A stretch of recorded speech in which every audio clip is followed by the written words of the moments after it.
nagsusuka. Yung dati pinay nagsusuka. Ang tanong, bakit po ba siya nagsusuka? Hindi ko nga alam. Pagkadating ko, nagsusuka na siya. Nakainom ba? Ganyan po. Chinek niyo yung BP? Actually, wala po kong BP. Possible kasi ano eh, pag ganun, ilang taon po ba?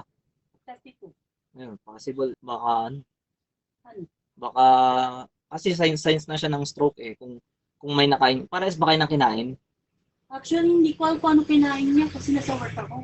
Kailangan ko ng gamot. Nagsusuka siya ngayon. Kailangan natin i-check yung BP niya eh. Ha? Kailangan natin i-check yung BP niya kung ganun eh. Severe ba yung suka niya? Kanina nagsusuka niya sa kaya ako. Kanina pa? As in? Kumain kayo kahit isang gamot lang na pwede makawalan sa suka niya.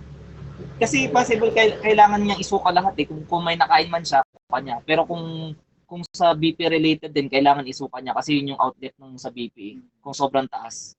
Kung pipigilan natin yung suka niya, ma'am, ano, pwedeng mas malala yung mangyari. Pero meron daw kahit isa lang naman. Papapakan na lang. Kahit pa pala sa dito na. Hindi mas maganda mong pag i-ER niyo na kung kanina pa siya nagsusuka. Kasi kung iinumin mo ngayon, pag tumigil yung suka niya, hindi natin alam kung anong mangyayari sa kanya, ma'am. Eh wala ka pa namang pang BP doon, sana dapat may pang BP. Stress na ako. Pwede punta kayo sa Pines. At least emergency kasi yan eh kung kanina pa siya nagsusuka. Thank you po.